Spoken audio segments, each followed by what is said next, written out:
Hello guys, नमस्कार। कैसे हो आप सब? बहुत दिन बाद आपसे मिल रहा हूँ। चलिए, आज मैं जा रहा हूँ फतेहपुर से प्रयागराज और सड़क के रास्ते जा रहा हूँ। आपको दिखाता हूँ आगे क्या क्या है और क्या होता है। फिर चलिए, फिर मिलते हैं। अभी आपको पूरा सब दिखाता हूँ। तो मित्रों, अब हम आ गए हैं ज्वालागंज बस स्टॉप और यहाँ से हम लोग अपनी यात्रा चालू करने वाले हैं।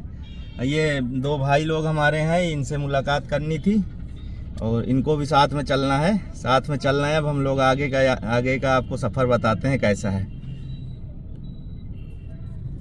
तो अब हम लोग हाईवे में चढ़ने वाले हैं।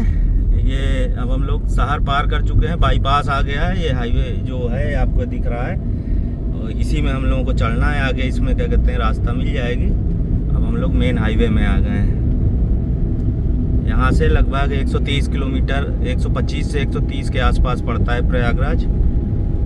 और आमतौर पर अगर हम औसत स्पीड में चलेंगे तो 3-साढ़े 3 घंटे औसत स्पीड में लगते हैं। अगर थोड़ा सा अच्छी स्पीड में रहते हैं तो 2:45-2:30 इस तरह हो जाता है। कुछ भैया धुंध जैसा समझ में आ रहा है ना? हाँ, फॉग तो शुरू हो गया है, लेकिन मैं आपको बता दूं, हाँ? आज ही के दिन 15 दिसंबर 2023 को मैं इलाहाबाद से वापस आ रहा था और शाम को 5 बजे इतना फॉग हो गया था कि रोडवेज बस से मैं आ रहा था और कुछ दिख नहीं रहा था। अच्छा। तो मेरे ख्याल से 2023 की अपेक्षा 2024 चल रहा है। वही दिन है, वही डेट है, लेकिन धुंध कम है। ठंड भी उस तरह की नहीं पड़ रही है। अच्छा। ये मैं देख पा रहा हूँ। पता है, इस समय मौसम का बदलाव भी हो रहा है। इसके कारक हम ही लोग हैं कहीं ना कहीं, अगर देखा जाए। बिल्कुल। हाँ, तो गर्मी बढ़ती जा रही है, मशीनें चल रही हैं, गाड़ियां चल रही हैं, तो धीरे धीरे सर्दी उस हिसाब की नहीं पड़ रही है। इसके साथ साथ मुझे लग रहा है कि जो ये युद्ध चल रहा है, जो ये युद्ध चल रहा है, रसिया से चल रहा है, इधर इजराइल से चल रहा है, इसका भी कहीं ना कहीं प्रभाव तो पड़ता ही है। भाई, पृथ्वी तो सबके लिए एक ही है। वो सब तो है ही है, और सब विनाशकारी चीजें तो चल ही रही हैं कुल मिला के देखा इसका बड़ा प्रभाव पड़ता है। और ठंड भी देखना, मेरे ख्याल से जो मैं महसूस कर पा रहा हूँ, ठंड का पीरियड कम हो रहा है। पहले आपको याद होगा कि नवंबर लास्ट से ठंड शुरू होती थी। हम छोटे थे तो नवंबर लास्ट से ठंड शुरू हो जाती थी और फरवरी तक ठंड रहती थी। फरवरी तक। अब मेरे ख्याल से ठंड तो बस वही 15-20 दिन की बची है। हाँ, उसी तरह रहेगा। गर्मी ज्यादा बढ़ रही है। इस बार आप देख रहे होंगे, महसूस कर रहे होंगे, दिन में तो कपड़े पहन के आप नहीं रह सकते हैं। अरे भाई, रात में जब सोता हूँ तो पंखा चला के कहते हैं रजाई ओढ़ के सोता हूँ। इस तरह तो हो रहा है। नहीं, पहले ऐसा नहीं होता था। ठंडी में भी पंखा, अगर हवा, कहीं दरवाजा भी खुला हो घर का, तो कहीं से आपका पैर भी खुला हो, रजाई आप ओढ़े होंगे, तो भी आपको लगेगा कि ठंडक कुछ महसूस हो रही है। इस बार ठंड कुछ बढ़ेगी मेरे ख्याल से। जितना लेट ठंड आ रही है, कुछ बढ़ने के भी चांसेस हैं। ये ठंड हो सकता है कि जनवरी लास्ट तक जो है हम लोगों को देखने को मिले, फॉग वगैरह। लेकिन सबसे अच्छी बात हम लोगों के लिए एक रही कि जो लोकल गाड़ियां जो बंद हो जाती थी, इस बार कई गाड़ियां जो हैं चल रही हैं। और मेरे ख्याल से कहीं ना कहीं इसका प्रभाव जो है, हमारा जो सनातन का जो महापर्व है, महाकुंभ जो आ रहा है प्रयागराज में, और मेरे ख्याल से योगी जी की सरकार ने बहुत अच्छा काम भी किया इसके पीछे। अरे अभी आपको मैं बता रहा हूँ, आगे टोल टैक्स पड़ेगा, अभी आपको दिखाऊंगा, उसके बारे में भी कुछ बताऊंगा आपको।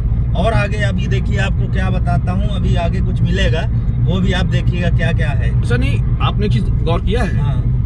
प्रयागराज एयरपोर्ट से लेकर के आप संगम नगरी तक आइए, इधर आप जो जौनपुर से रोड आई है उससे आइए, मतलब आप प्रयागराज जाने के लिए किसी भी रोड से जाइए, एक अलौकिक, एक सुंदरता, एक सनातन को दिखाने के लिए जो सरकार ने काम किया है, वो सराहनीय कार्य है, बहुत सराहनीय कार्य है। आपको पता है, ये तो सबको ही पता होगा, क्या कहते हैं कि ये विश्व का सबसे बड़ा मेला है, सबसे बड़ा त्योहार है, सबसे बड़ा मेला है। इससे ज्यादा भीड़ और इससे ज्यादा जगह और इतना बड़ा पाठ है, और इतनी करोड़ों की संख्या में क्या कहते हैं यहाँ पर लोग आते हैं दर्शन हेतु और स्नान हेतु।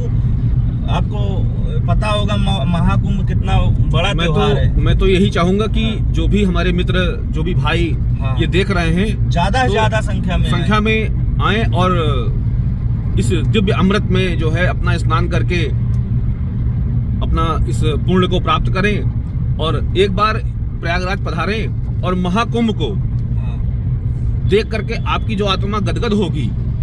जो बाबा जी की सरकार ने जो काम किया है उसको आप देखेंगे कि कितना एक एक चीज को ध्यान रख करके बनाया गया है, जिसमें हमारी आध्यात्मिकता जो है वो दिखाई दे, हमारे सनातन को बल मिले और अध्यात्म की तरफ हम लोग जो मॉडर्नाइजेशन की तरफ भाग रहे हैं उससे वापस आकर के हम लोग अपनी संस्कृति को पकड़ें और उस पर चलें।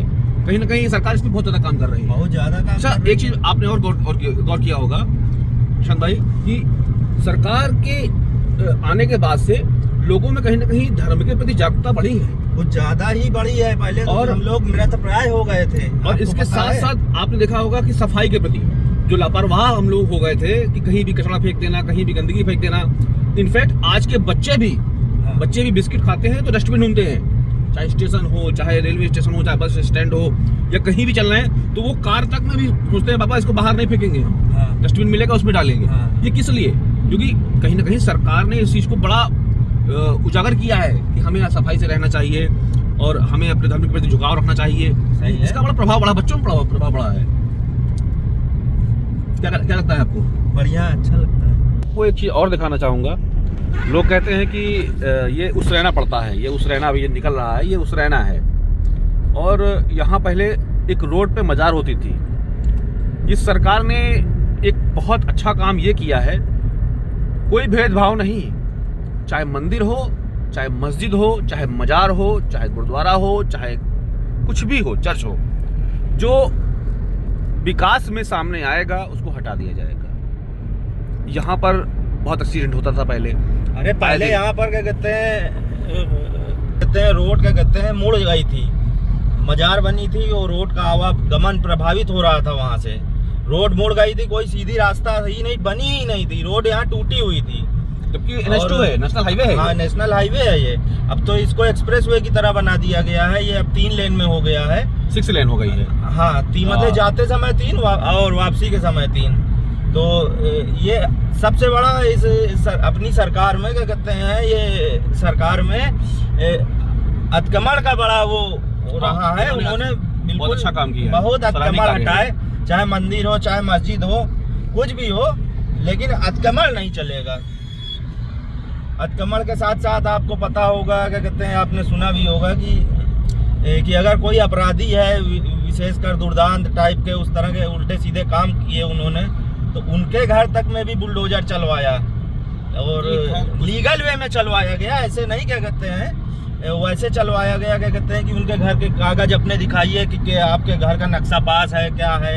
ऐसे नहीं कि जबरदस्ती किसी घर दिखा दे, कोई ना कोई कमी देख के ही उसको गिराया गया।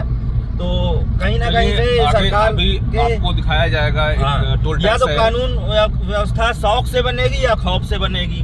तो यहाँ शौक से तो जल्दी बनने वाली नहीं थी, क्योंकि आपको पता है उत्तर प्रदेश की स्थिति पहले कितनी खराब थी।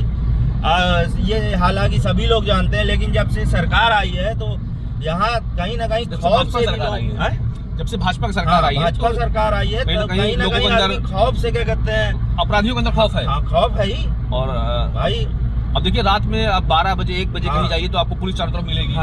रात में कहीं भी निकलिए आपको पुलिस भी मिलेगी। और कहीं ना कहीं पुलिस भी फ्रीडम होकर काम कर रही है। पुलिस के अंदर कहीं ना कहीं एक आत्मबल बड़ा मजबूत हुआ है कि हमको अपराधियों से लड़ना है और कोई इसका सपोर्ट नहीं करेगा। बस राजनीतिक भी सपोर्ट नहीं मिल रहा है अपराधियों को, सपोर्ट नहीं है, कोई जो पहले मिलता था वो नहीं मिल रहा है। खैर चलिए, अभी आगे टोल टैक्स है और ये निशान भाई दिखाएंगे आपको कि टोल टैक्स भी फ्री होने वाले हैं।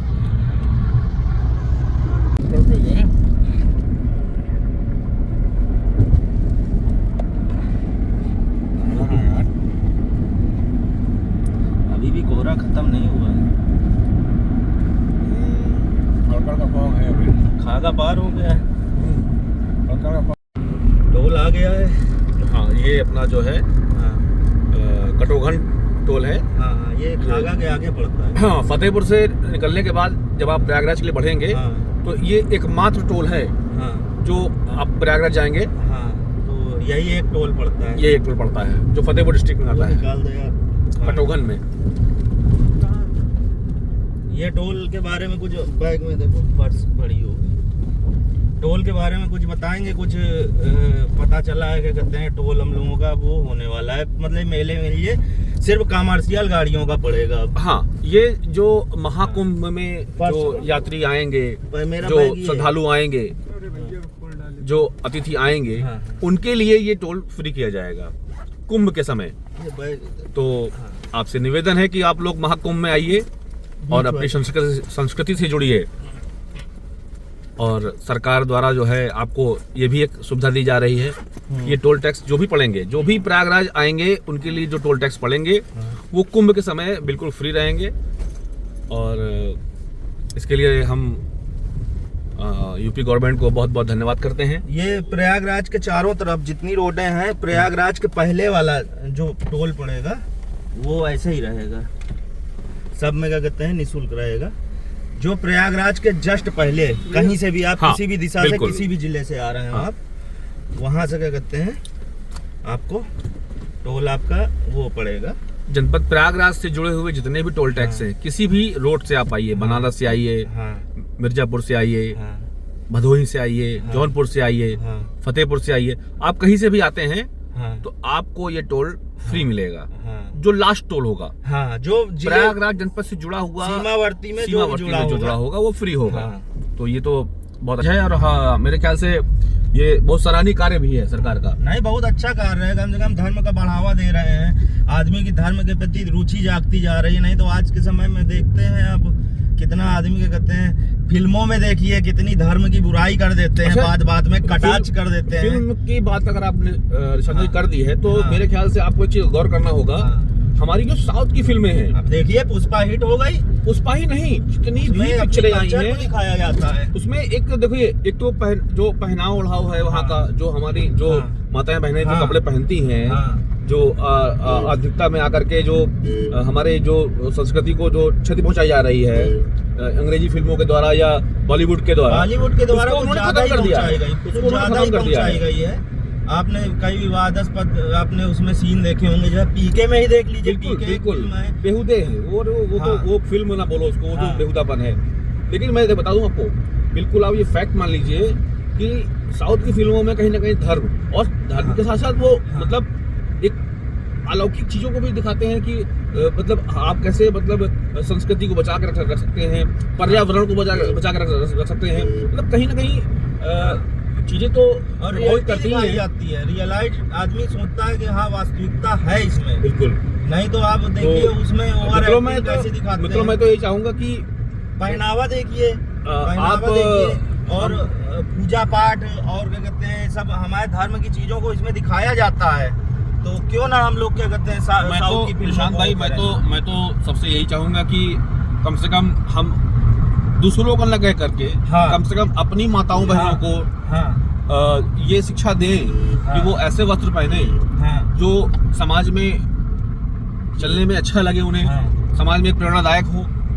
और खास करके और निशांत भाई, मैं तो ये भी चाहता हूँ कि कम से कम दिन में आपने मुस्लिम धर्म के लोगों को देखा होगा कि वो नमाज पढ़ने में उनको कोई दिक्कत नहीं है, ठीक है, 5 टाइम नमाज पढ़ते हैं वो, ठीक है, अपने धर्म के प्रति वो सजग रहते हैं। उनके जो मौलवी हैं, जो उनके जो मेन होते हैं मुस्लिम धर्म के होते हैं, मौलवी होते हैं, तो जो वो आदेश करते हैं उसका अच्छा से बाकी लोग पालन करते हैं। लेकिन अपने धर्म में देखो ब्राह्मणों बुराई करते हैं लोग, कितनी बुराई होती है। वो एक टारगेट है धर्म को बर्बाद करने का, कि जो ब्राह्मण कहेंगे वो सब, जब हम लोग बुराई करेंगे तो ये सब उनका कहना मानेंगे नहीं बाकी लोग, तो वो करेंगे नहीं। ब्राह्मण में मेरा कहने का मतलब कोई जाति नहीं, एक कोई जो धर्म गुरु है अपना, चाहे आपके रामाचार्य जी महाराज हों, चाहे आपके प्रेमानंद महाराज जी हों, चाहे आपके बागेश्वर धाम सरकार जी के बात करें हम लोग, तो ये जो भी चीजें हम लोगों को सिखाते हैं इनको हम लोगों इसका हम लोगों को पालन करना चाहिए। और इसको क्या कहते हैं पालन भी करना चाहिए, गलत नहीं सिखाते हैं। अगर गलत आपको लगे तो आप उसकी बुराई ना करिए, आपके विचार नहीं मिल रहा है तो कम से कम आप उसको बुराई मत करिए। कम से कम मेरा ये मानना है अगर कि आपको हर अच्छा लग हिंदू रहा है को, तो आप उनको मनन करिए। हर सनातनी को हाँ प्रातः, हाँ दोपहर में, हाँ, शाम को, जब भी हाँ, उसको टाइम हो, हाँ, एक बार मंदिर दर्शन मंदिर करने जाना जाना चाहिए। छोटा मंदिर हो, बड़ा मंदिर हो, जो बिल्कुल, आसपास मंदिर हो, हाँ जाकर के कुछ ना करे, कम से कम भगवान को प्रणाम कर ले। हाँ उसको अगर कुछ आता है तो वो अपना चालीसा पढ़ ले, हाथ जोड़ ले, भगवान का नाम को जप कर ले। दर्शन मात्र से ही क्या कहते हैं भगवान की लेकिन कहीं ना कहीं जब आप प्राप्ति हो जब आप रोज जाने लगेंगे, हाँ। आपके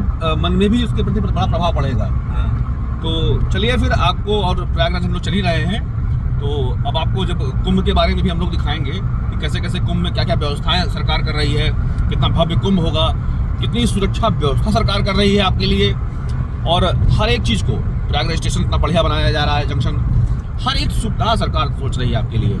जो भी श्रद्धालु, जो भी भक्त यहाँ आएंगे महाकुंभ में, एक एक चीज़ सरकार उनको पहले से सोच के रख रही है कि इतने लोग आएंगे, उनकी क्या व्यवस्थाएं होंगी।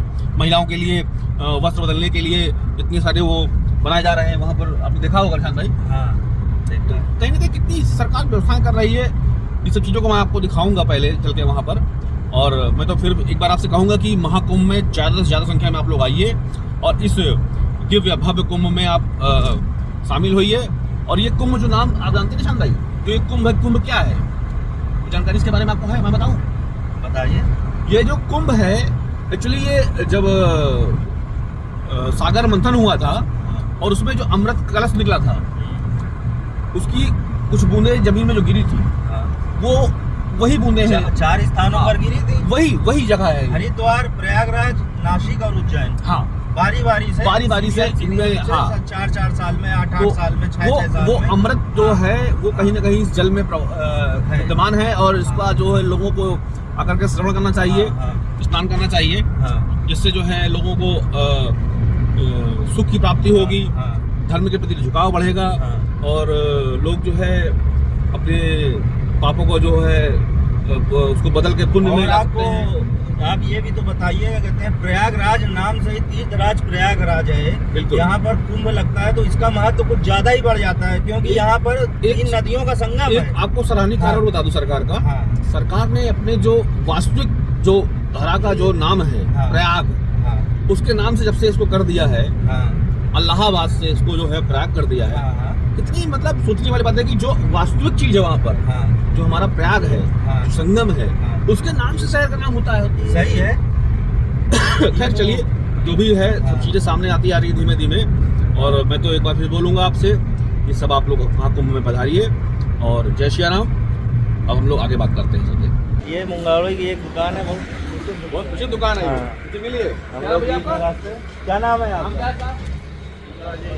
राजेश नाम है। हाँ, ये अजुआ में पड़ता है। अजुआ एक जगह पड़ती है, बहुत फेमस जगह है, बेहतरीन मंगौड़ा। तो अभी मुंगौड़ा खाते हैं, उसके बाद आपको फिर बताते हैं। और ये है राजेश जी। कहाँ पर है आपकी दुकान? अजुआ में। अतिक्रमण में पूरा योगदान है इनका। अतिक्रमण में? अतिक्रमण कर रहे हैं क्या? वो तो होगा ही अतिक्रमण, जब इतना अच्छा बनाएंगे तो अतिक्रमण तो होगा ही यार, आदमी खाएगा। इसके दोषी ये भी है। हाँ, कहीं ना कहीं आप भी दोषी हो, आप भी अतिक्रमण कर रहे हो। नहीं, बहुत अच्छा जिस हिसाब से निकल रहा है, बहुत अच्छा निकल रहा है। भैया ने खाया है तो भैया थोड़ा सा बहुत बेस्ट। हाँ, मैं कई बार खा चुका हूँ, इसलिए निशान में लेके आया हूँ यहाँ। निकल आए मुंगौड़े, निकाल रहे हैं। ये देखिए, और देखिए मुंगौड़ा आ गया। अब ये शैलेश भाई खा रहे हैं। अब बताइए आप, कैसा स्वाद है इसका? बढ़िया है। मिर्चा ले लीजिए, मिर्चा। दुकान की लोकेशन तो बता दीजिए। हाँ हाँ, अजुआ में है, अजुआ में। मंदिर है उसके सामने ही दुकान है। ये मंदिर है अजुआ में, हाईवे किनारे, जस्ट उसके सामने क्या कहते हैं, ये इनकी दुकान है। देखिए शैलेश भाई अब पोहा खा रहे हैं, मुंगौड़ा खा चुके हैं। हमें तो मुंगौड़ा के नाम से आए थे, लेकिन यहाँ पोहा भी मिलता है। कैसा है पोहा, कैसा है?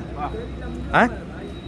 तो हम लोग आ गए हैं, इस समय सैनी पड़ता है, सैनी कड़ा धाम पड़ता है, आपको बताते हैं। ये इस समय हम लोग खागा से और प्रयागराज के पहले हैं और खागा के आगे हैं, फतेहपुर के बीचों बीच में पड़ता है, फतेहपुर और प्रयागराज के बीच में। तो देखिए ये आपको ये कहते हैं, ये सड़क गई है गंगा जी की तरफ, ये यहाँ माँ शीतला का मंदिर है। लीजिए भैया।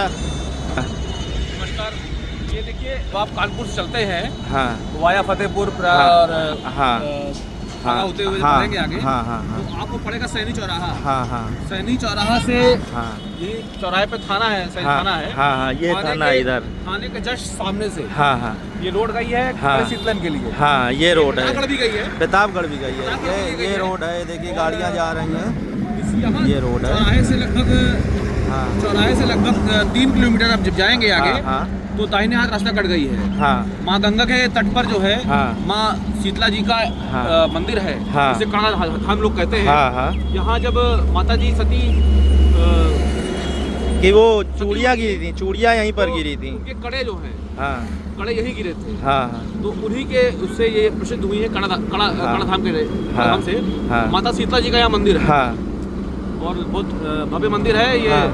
हमारे जो है जो माताओं के मंदिर हैं उसमें से एक ये भी मंदिर है। और कभी भी मौका लगे आपको तो यहाँ दर्शन करने आइए बिल्कुल। माँ गंगा जी का चूँकि भाव के कारण हम लोग क्या करते हैं, आपको आगे वीडियो थोड़ा सा बनाने में जल्दीबाजी दिखा रहे हैं, क्योंकि हम लोगों को प्रयागराज किसी कारणवश समय से पहुंचना है। तो फिर कभी अगर ऐसा मौका है तो आपको दर्शन भी कराएंगे, कड़े धाम का भी दर्शन कराया जाएगा। तो जय माता की, जय माता की। ये थाना कोकराज है, निशान भाई थाना कोकराज है। अच्छा। और जब आप आएंगे प्रयागराज के लिए कानपुर से, तो देखिए ये ऊपर बड़ा सा आप बोर्ड पढ़ रहे होंगे। सीधे जाएंगे तो वाराणसी जाएंगे और राइट साइड में आगे आप मुड़ेंगे तो आप प्रयागराज के लिए जाएंगे। अच्छा। यहाँ से हमारे आपके लिए जो है प्रयागराज की रास्ता जो है थोड़ा सा ये ध्यान देने वाली चीज है, क्योंकि यहीं से लोग दायां मार्ग ये देखिए लिखा हुआ है बाईपास निर्माण हो रहा है इधर, तो बायां मार्ग। ये राम जी होटल पड़ता है यहाँ पर। आप बस ये आप इतनी जगह याद कर लीजिए, राम जी होटल के जस्ट आगे आप बढ़ेंगे तो यहाँ से आपको दाहिने हाथ जो है मुड़ना है प्रयागराज के लिए, और सीधे आप जो है प्रयागराज के लिए आप रास्ता पकड़ लेंगे। मोड़ आएगा वो भी दिखा देते हैं दर्शकों को। बस देखिए इसलिए गाड़ियों ने अपनी गति धीमी कर ली है, क्योंकि यहाँ पर मोड़ है। हाईवे सीधे इधर निकल जाएगा बाएं साइड, जो सीधे वाराणसी के लिए होगा। हालांकि बीच में हम लोग सोराव से भी उतर सकते हैं, लेकिन उधर से काफी दूर पड़ जाएगा, बहुत ज्यादा चक्कर पड़ जाएगा। वो रास्ता एक्चुअली वो अलग है, प्रतापगढ़ से लोग आते हैं उनके लिए, प्रतापगढ़ से जो लोग आते हैं वाराणसी के लिए, उनके लिए वो प्रयागराज के लिए उनके लिए रास्ता है वो। और जो बनारस से आते हैं, और ये बोर्ड भी आने वाला है। देखिए आगे बोर्ड के पहले ही मुड़ना है बस। ये बोर्ड जो है ये हाईवे, ये देखिए रास्ता आपको दिख रही होगी, और वो बोर्ड सीधे जा रही है और यहाँ से हम लोग दाहिने साइड में जो है ये बोर्ड लगा है, जहाँ ये देखिए संगम के लिए बोर्ड भी लगा हुआ है। संगम के लिए ये देखिए संगम के लिए बोर्ड लगा है, और ये हम लोग संगम के लिए मुड़ भी गए हैं। ये हम लोग इस रोड पे आ गए हैं। तो मित्रों हम लोग फतेहपुर से प्रयागराज के बीच में हैं, और प्रयागराज के थोड़ा सा नज़दीक आ ही गए हैं, पास में ही है अब। तो ये जो जगह आपको मैं दिखा रहा हूँ, इसको बोलते हैं राम वन गमन पथ। ये पथ जो है अयोध्या से चित्रकूट के लिए 6 लेन में बन रहा है। तो भैया से हम पूछते हैं थोड़ा सा इसके बारे में विस्तार से जानकारी बताएंगे। तो थोड़ा सा भैया आप बताइए, शैलेश भैया क्या है? जय श्री राम भाइयों। हाँ देखिए ये जो हाईवे आपको दिख रहा है निर्माणाधीन है, ये मंझनपुर से थोड़ा पहले पड़ता है। कानपुर से जब आप आएंगे फतेहपुर होते हुए तो प्रयागराज जाने से पहले पड़ता है मंझनपुर। ये कौशाम्बी डिस्ट्रिक्ट है, और मंझनपुर से जस्ट थोड़ा पहले ही ये आपको एक रास्ता बनती हुई दिख रही होगी। रास्ता भैया थोड़ा सा इधर ये है, इधर भी है, ये इधर चित्रकूट गया है, ये चित्रकूट गया है इधर। ये देखिए जो और ये इधर अयोध्या। अब देखिए मैं आपको बता दूं, ये जो है प्रभु श्री राम जो अयोध्या के से निकले थे, जब उन्हें वनवास दिया गया, तो जब वो वनवास पर निकले तो माता सीता जी, लक्ष्मण जी और प्रभु श्री राम तीनों लोग इसी रास्ते से होते हुए गए थे। इसीलिए इसको बोलते हैं राम वन गमन पथ। राम वन के लिए जब गए हैं तो उनके गमन जो गए हैं, गमन किए हैं, निकले हैं, और पथ मतलब रास्ता, उस रास्ते को बोलते हैं राम वन पथ गमन पथ। ये देखिए, ये चित्रकूट से आया है, हाँ। सॉरी ये आपका अयोध्या से आया है, अयोध्या से और ये चित्रकूट गया है। अब देखिए ये इसकी दूरी लगभग 210 किलोमीटर लगभग है। 210 अयोध्या से चित्रकूट की जो दूरी है 210 किलोमीटर। और ये जब प्रभु श्री राम श्रीलंका तक गए हैं तो ये रास्ता 248 स्थान है कुछ 248 हाँ। 248 स्थान ऐसे हैं जो अलग अलग राज्यों में हैं, हाँ। जहाँ प्रभु श्री राम रुके, हाँ। उन्होंने अपनी जो है लीलाएं की। हाँ। सरकार का उद्देश्य सिर्फ हाँ। ये है हाँ। कि हम सनातनी हाँ। उन चीजों को पहचाने हाँ। कि प्रभु श्री राम किस रास्ता से गए हैं, हाँ, हाँ। कहाँ कहाँ होते हुए गए हैं, हाँ। ये हमारे धार्मिक पुराणों में मिलेगा आपको। हाँ, हाँ। उसी उल्लेख के अनुसार हाँ। सरकार की ये हाँ। सफल प्राथमिकता कहिए या उपलब्धि कहिए, ये सरकार की सनातन को बढ़ाने के लिए हाँ। एक अच्छी उपलब्धि कहिए। हमें आपको जो इतना जागरूक कर रही सरकार कि हम अपनी रामायण के हिसाब से, अपने पुराणों के हिसाब से, जी। प्रभु श्री राम के हिसाब से गए हैं, उसको ये कवर करेंगे। जी। इस पे केंद्र सरकार का भी बड़ा सहयोग है। फिलहाल तो हमको लग रहा है भैया ये अभी तक ये शुरुआत तक बन रहा है। ये शुरुआत है। हाँ। ये फिर हमारे आगे योगी भी जोड़ा जाएगा ये इसको। हमारे योगी जी की चेन्नई शुरुआत तक तो जाना ही चाहिए इस बिल्कुल एक्सप्रेस बिल्कुल। को। ये हमारा जो है रामेश्वरम तक ये रास्ता बनेगी। और बाकी तो ये फिर वो उत्तर प्रदेश, वो था ही। मध्य प्रदेश, जी। झारखंड, जी। उड़ीसा, केरल, तमिलनाडु तमिलनाडु तक इस तरह रास्ता पूरी होते हुए जाएगी। जी। और जितने भी हमारे जो धार्मिक स्थान हैं, जी, जी। जहाँ प्रभु श्री राम रुके हैं, हाँ। उनकी लीलाएं हुई हैं, हाँ। वो सब जगह होते हुए, घूमते हुए ये पूरा जो है जी, जी। रामेश्वरम जाएगा।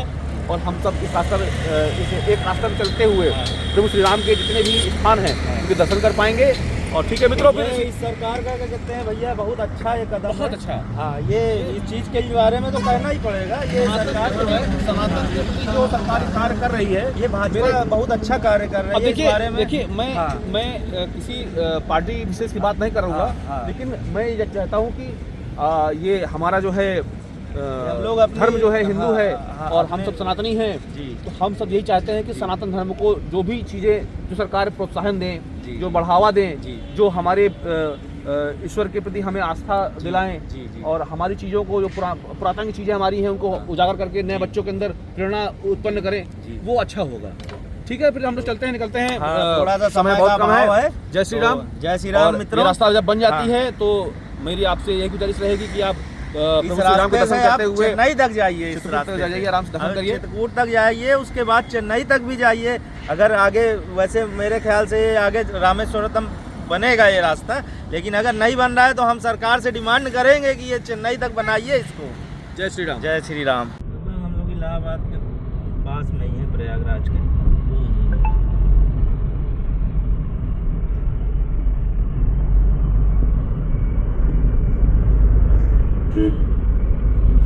हम लोग प्रयागराज के बिल्कुल नज़दीक पहुंच ही चुके हैं। तो अब हम लोगों का व्लॉग समाप्ति की ओर है। तो पहुंच के एक बार फिर थोड़ा सा आपको रिमाइंड करेंगे। हाँ भैया नमस्कार, कैसे हो? अब हम लोग प्रयागराज आ गए हैं और शहर के बीचों इस समय हाई कोर्ट का पुल है, क्या कहते हैं, हम लोग हाई कोर्ट के पुल का हैं। तो फाइनली हम लोग अपने डेस्टिनेशन में पहुंच चुके हैं और अब हम लोग आपसे विदा चाहेंगे। भाई साहब भी क्या कहते हैं, शैलेश भैया क्या कहते हैं, ठीक है भाई, राम राम। आपने जो ज्ञान दिया हम लोगों को बहुत अच्छा लगा, और क्या कहते हैं वाकई में आपका बताया हुआ। अध्यात्म से जुड़े रहने से यही फायदा मिलता है हाँ कि हम अपने बच्चों को वो परवरिश दे पाएंगे हाँ जिससे वो आगे चल करके हमारे, जैसे हमने अपने माँ बाप की सेवा की है, हाँ वो हमारी सेवा करेंगे, हमारा सम्मान करेंगे, हमारा सत्कार करेंगे। और इसी तरह से आप सबसे भी निवेदन है कि धर्म से जुड़े रहिए और अपने कार्य, जो आपका कार्य है वो करते रहिए, हाँ। उसके साथ साथ धर्म से जुड़े रहिए। और सभी को राम राम, सीताराम। तो मिलते हैं फिर मित्रों, बाद में आपसे फिर कभी दूसरा व्लॉग कोई बनाएंगे तो फिर आपसे हम फिर मिलते हैं। तब तक के लिए नमस्कार, जय श्री राम।